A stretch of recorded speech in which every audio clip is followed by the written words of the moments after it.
So how does that help us with FM and AM radios? So FM radios, and everybody has a radio still in their cars, right? Or does everybody use Spotify or something anymore? Have you ever heard radios? AM versus FM? Which sounds clearer? Have you ever wondered why? I will tell you why. AM is an amplitude modulation. AM physically stands for amplitude modulation, whereas FM stands for frequency modulation. So the difference between vibrato and tremolo, when we use it to transmit signals, this is what happens. So what is amplitude modulation? Amplitude modulation is where you have a carrier wave and you superimpose your signal on top of it to actually change your carrier signal that it carries with it. All radio signals are basically a carrier wave that you superimpose your sound signal that carries it with it. So radio waves are light waves. And what is the speed of a light wave? 3 times 10 to the 8 meters per second. And you superimpose your sound signal on top of it and send it out in the world. Every time you talk on your cell phone, what are you doing? You are superimposing your sound to the signal that your cell phone is sending out. And then the other person on the other end, it's being interpreted. And why does it travel so fast? Because it's traveling 186,000 miles per second. So if you were somehow able to send the radio signals out, it'll take 8 minutes for it to get to the sun. Like your sound superimposed on light. That's electromagnetic radiation, okay? Whereas what is frequency modulation?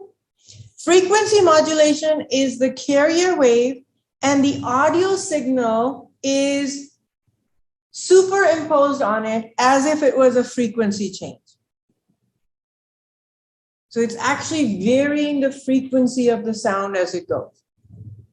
The other very big difference is for amplitude modulation, you need a lower signal in between the range of about 540 to 1600 kilohertz.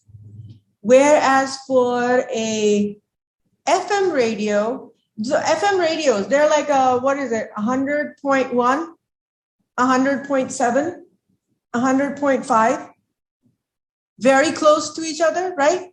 Whereas FM radios, one is like 540 and the next one will be 780 or something like that. They're far away. Actually, they're not far away. 101 and 107 means 1,770,000 something versus 1,100,000 and something. It's just that the range is big. Also, AM radio, because they are amplitude modulated, they will never be clear, but they will carry further and also diffract more around corners. So your FM signal, if you go to like New York City, there's no way you're going to get those when you're crossing those big buildings. But your AM signal will get through, which is why emergency signals are always AM. You know, when they tell you, like when you're driving down the highway and a snowstorm is coming, they will also always say, tune in to 5:40 a.m. for latest updates on the weather or something like that. They will never say FM. Why? Because FM signals are very directional. Do you remember when we talked about it?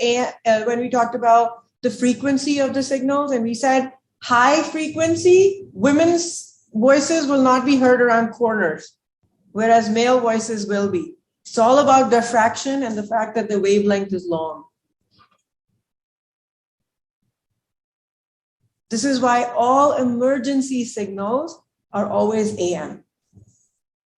They can broadcast it on FM as well, but they won't because it won't carry as far. Okay. So FM signal versus AM signals, we've already talked about this. AM radio has additional noise from other radio sources. We know that the amplitude of waves add, and hence AM receiver will interpret the noise due to other sources, which will be added information onto it. AM wavelengths are large, and the advantage of this is that they can go over and around large obstacles, for example, buildings, whereas FM signals need a straight line. So here is an example. Does the frequency 1450 kilohertz correspond to AM or FM radio signal? Kilo and mega. Kilo is 10 to the power 3 and mega is 10 to the power 6.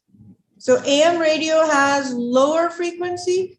So does A correspond to AM or FM? Very good. And part B corresponds to AM or FM? Very good.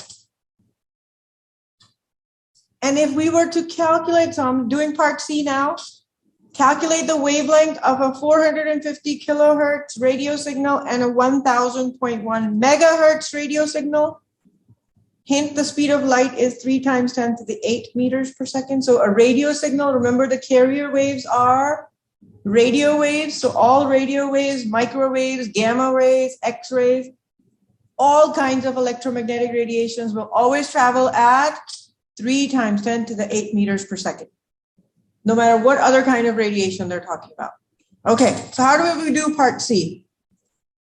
So a wavelength of a frequency that's given 1450 kilohertz means 1450 times 10 to the 3 hertz. And F2 that's given as 100.1 megahertz means it's 100.1 times 10 to the 6 hertz. And this is F1. And we know C equals lambda F. If I was to find lambda, how would I find it? C over F. So this will give me for one, lambda 1 will be 3 times 10 to the 8 meters per second divided by 1450 times 10 to the 3 hertz. And for lambda 2, it'll just be 3 times 10 to the 8 meters per second divided by 1001 times 10 to the 6 hertz. I know this one will be big. It will be a bigger number, and then this one will be a smaller number.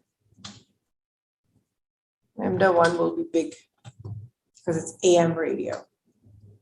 The wavelength will be really large. It can go around buildings and stuff, like hundreds.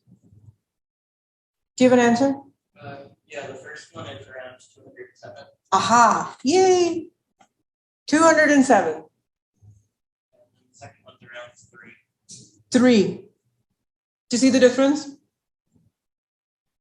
So imagine 207. So it can go 207 diffraction, right? That big difference. Whereas this one will just need 3 meters. Like it'll literally stop between here and the next building if it doesn't have a completely open site.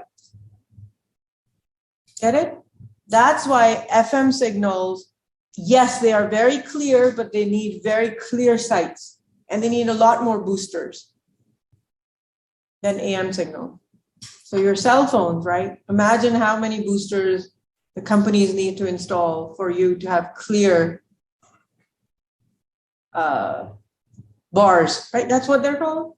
I have 1 bar, I have 2 bars, I have 3 bars.